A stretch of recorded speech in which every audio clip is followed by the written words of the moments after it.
Alright guys, welcome back. This is a little bit of a different video. We're going to do a little review slash update slash whatever you want to call it. My hair's all messed up. Of my 05 Silverado. So there has been some videos on this thing. We did a motor swap in it this winter. I painted it a few years ago. There's a whole bunch of stuff that we've done. I just recently washed it and waxed it. If you look close, there are some dirty spots. But shh, don't tell anyone. But yeah, we'll just first start by looking at the body. It's pretty clean. It's not like clean. It's not a southern truck. You know, well actually it was at one point, but it's been up north for a long time. You know, rockers are getting just a little bit spongy, but she's holding up pretty good.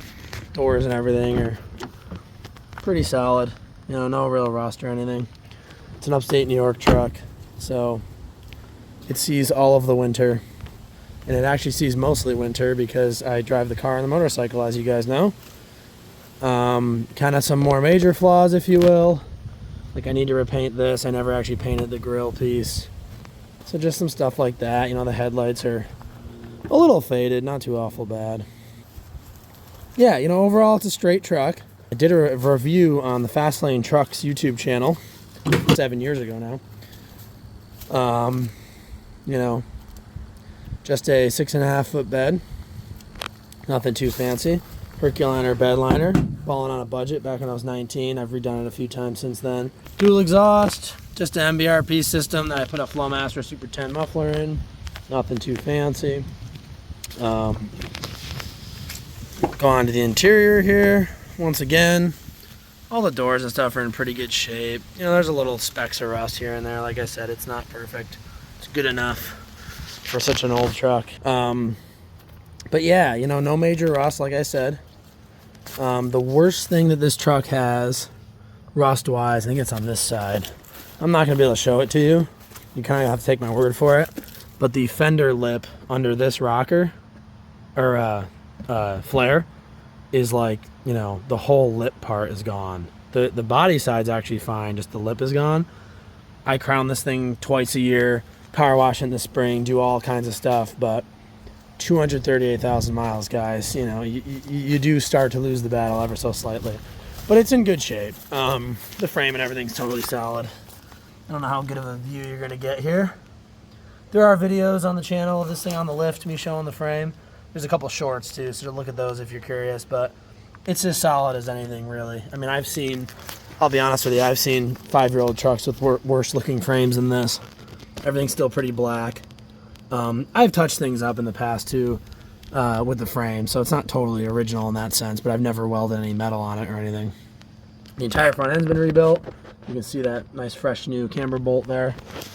Realigned this year.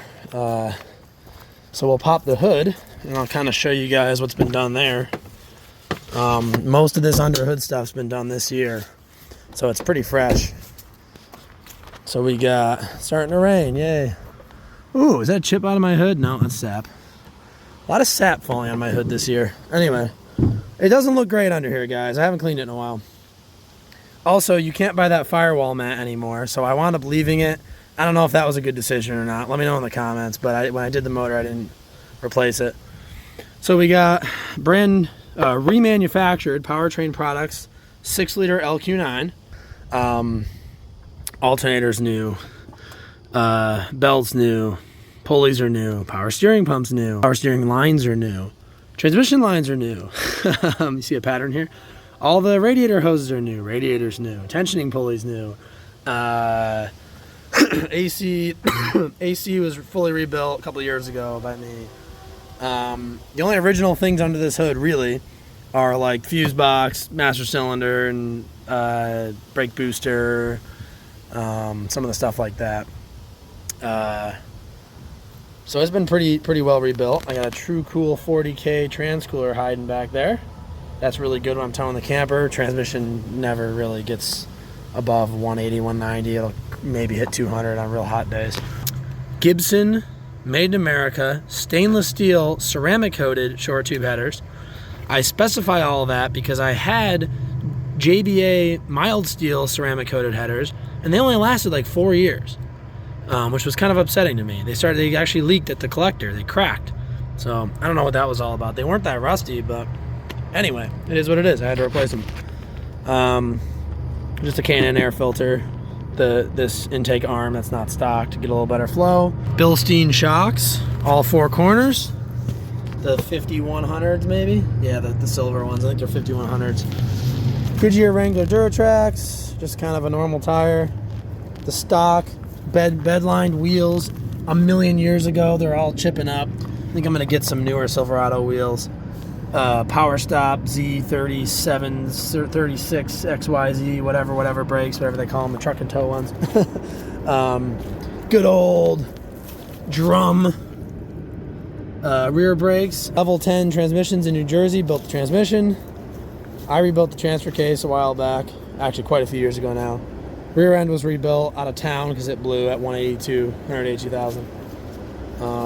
But yeah, as far as everything else is concerned, a couple little things to do, just like this windshield washer arm, get a couple new ones of those, or just paint these. Actually, I can even get them powder coated, whatever.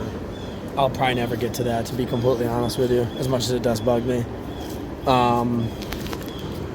Yeah, it's pretty solid overall, but there are some things we should talk about, so let's go to that. A little bit of defects on the interior like this.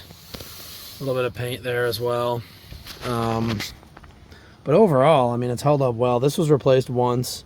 I could probably do it again. It's starting to rip. Whatever, it doesn't bother me that much, to be honest with you. Things like the seat belts that you touch all the time, they just get a little bit crusty. This cleans up if you put some chemical on it, which I've done a few times. Not bad, though. The truck right now is sitting at 238. 242. So she's getting up there, folks. I've got the cigarette outlet here with 2 charging cables, one for the tablet. My phone normally goes there, but I put the mount up here to do the video later. You got the clamshell doors, which I do like, which fits my dog's crate perfectly. It just keeps them from tearing up my interior and getting fur everywhere. And obviously I can pull this out, fold it up, throw it in the bed, and put the seat down.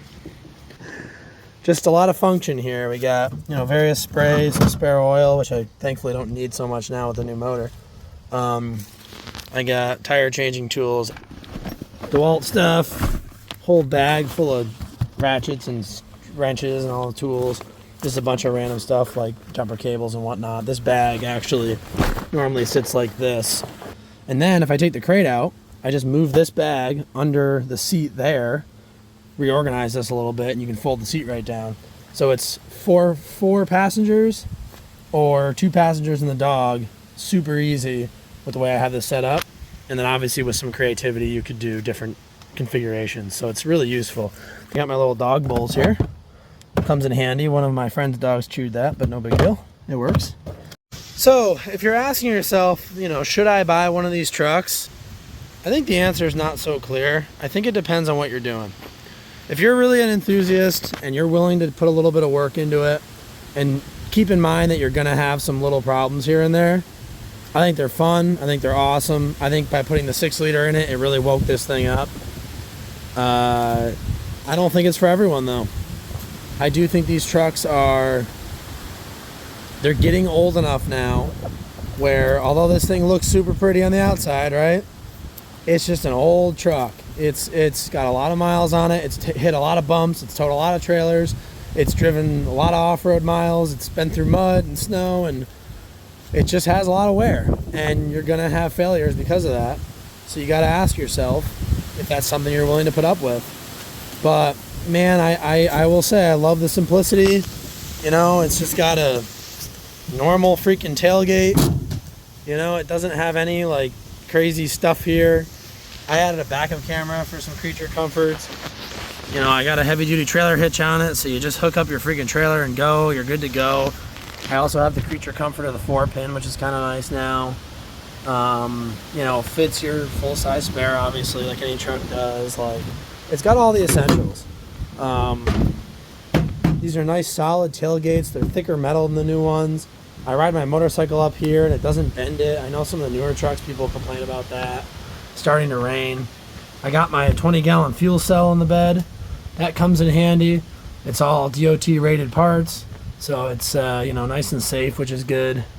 I got a bin full of oils in there and some leveling blocks. I've welded some hooks in the bed for various applications. Obviously I got the bed cover, which is nice. I mean, this is standard affair for any truck. You can do this too. The other good thing that people don't talk about with these, everything's dirt cheap. I mean, these taillights, they're whatever, 20, 30 bucks to replace. Modern LED setups on the back of trucks, they're $1,000. The headlights, right? I mean, these headlights are the same thing, pretty darn cheap. On a modern truck, they're potentially $2,000, $3,000 each. Like, it's just insanity. Like, I could rebuild the whole front end lighting of this thing for, like under 200 bucks with the bulbs and everything. And even sticking LEDs in there, with reflector housings or whatever. So there's a lot of options, and the price, it's something that you can afford to keep going. I think some of the newer trucks can get a little bit unaffordable if you're just a working man on a normal salary. You buy the truck, you pay it off, and then you start breaking stuff, and you're like, oh my God, I'm going to take out another freaking car loan just to try to keep the truck on the road. All right, so a couple of things I should mention. This truck, it's not all good. It's not all gravy, biscuits and gravy, if you will.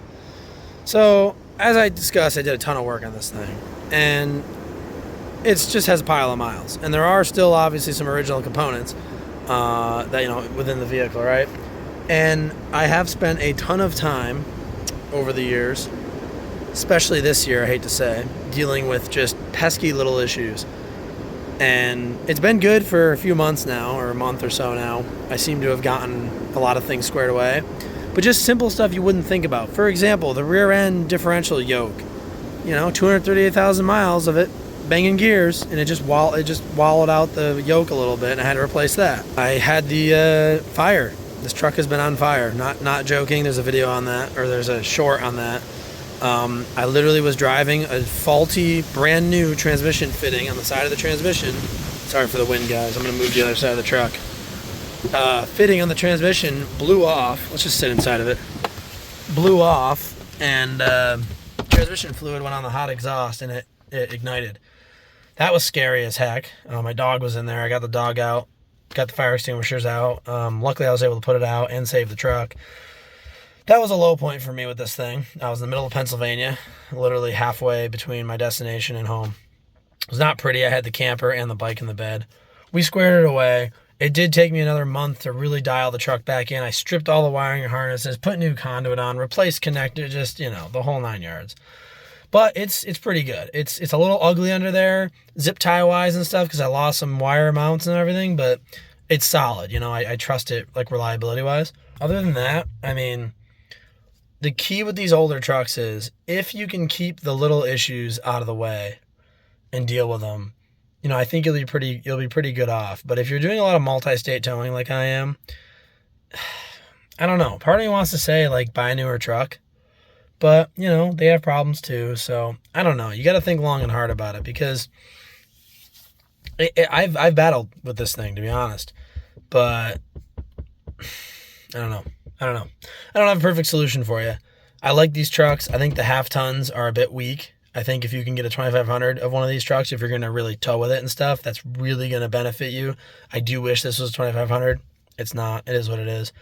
I'm working with it. I'm not even towing over its capacities. It's just that even for its rated capacities, I think that they made these trucks a little on the weak side, which a lot of people won't say. And, everyone just talks these trucks up. But, I've seen their flaws. I've owned this thing for a very long time. 2015, when it's 2023 when I'm making this video. And I've put myself, I bought it 81,000 miles, so I've put, well over 100,000 miles on it. Going on 200,000 miles on it. So that's a lot of time to figure stuff out.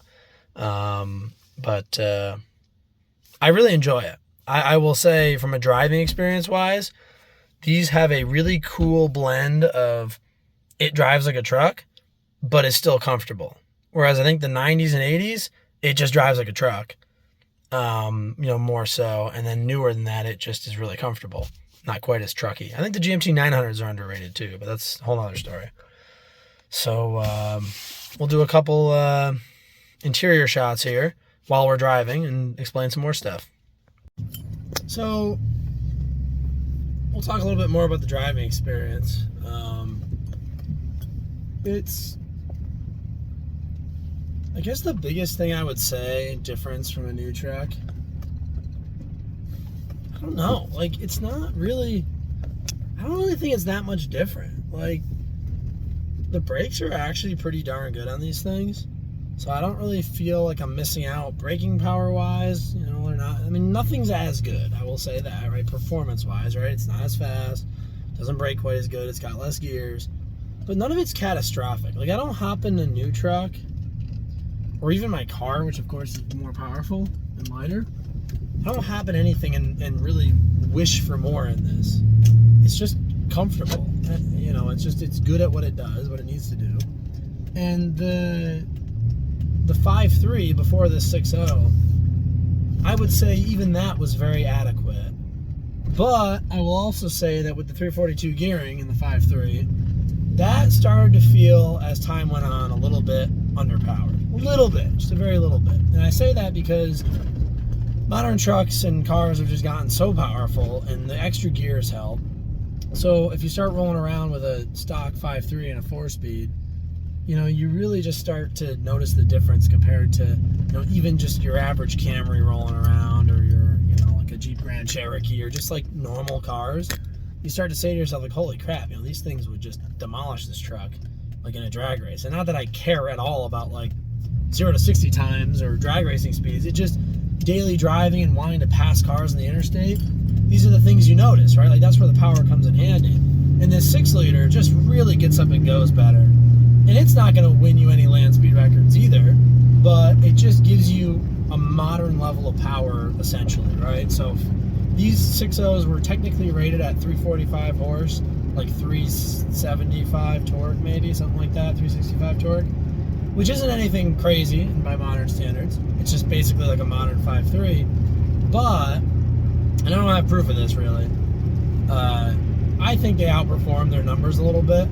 And I also just think that because this truck is a few hundred pounds lighter than the modern trucks, because it has a little less features, frame's a little less heavy duty, everything's just a little lighter. So it just feels a little bit peppier on its feet compared to a modern 5.3 truck, because they're getting heavy. I mean, they've gone to aluminum body panels, but as you make more geared transmissions and more interior features and everything else, the physical weight of the truck goes up, you know, and that makes a difference. I mean, you're just moving more mass, right? So it's going to slow an otherwise similar powered vehicle down.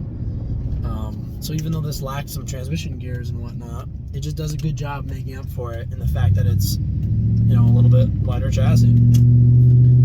And I'll show you some of that stuff in a minute when we get on this higher speed road. I'll just do like a 40 mile an hour pull, kind of as if you were like passing a slow car or something. And you can see that it definitely gets out of its own way.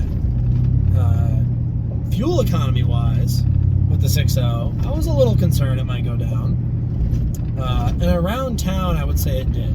If you're bumming around town like I am right now, mileage is kind of It's not great. It's not horrible, but it's not great.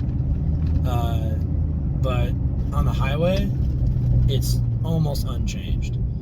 And the Duratracs knock your mileage down regardless of what engine you have, regardless of how new your truck is. Any more aggressive tires is going to hurt your mileage. And I've always had aggressive tires on this. But with that being said, if you drive 65, 70 miles an hour, it'll do 16 something, 17. If you're going 80, 85, you're going to get something in the 15s. It just is what it is. And if you're really cruising and you got some weight in the bed, you're going to get high 14s. That's just what it does. I'm running to 89 octane because technically this thing needs 91, or at least recommended. And 87 does ping a tiny bit, believe it or not. The 89 doesn't really ping, and it runs good, so that's kind of my compromise. But, you know, these are just things to consider. So I'm going to pull you off of here real quick. So, if we're just kind of going, you know, 40, 45, right? You want to pass a car, right? Just put it to the floor. You're stuck between ratios. But at the same time, I mean, it accelerates pretty quickly. You know, you're not like starving for more power. And then if you're at kind of highway speeds, you know, let's just say you're going 65 and you want to kind of get around somebody up a hill or something, it really pulls nice.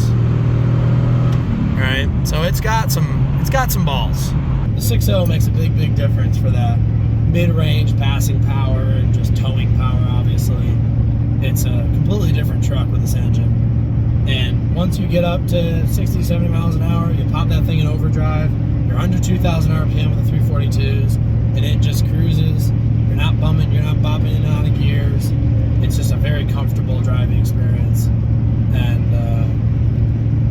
one that, I don't know, I think is as comfortable as anything. So I definitely think it's a really good setup, just for your kind of average Joe who wants a functional truck and doesn't have or want to spend $60,000, $70,000, $80,000 on a new one. This is an alternative, and I think it's a very reasonable alternative and very,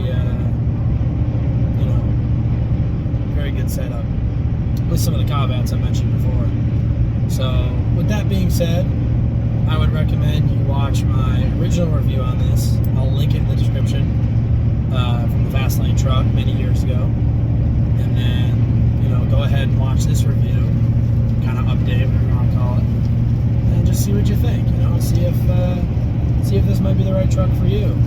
The key is going to be, if you're trying to buy one now, you're going to spend a lot of money, but if you can get something with lower miles that hasn't been beaten on, hasn't been modified heavily, it will pay off in the long run. With that being said, as always,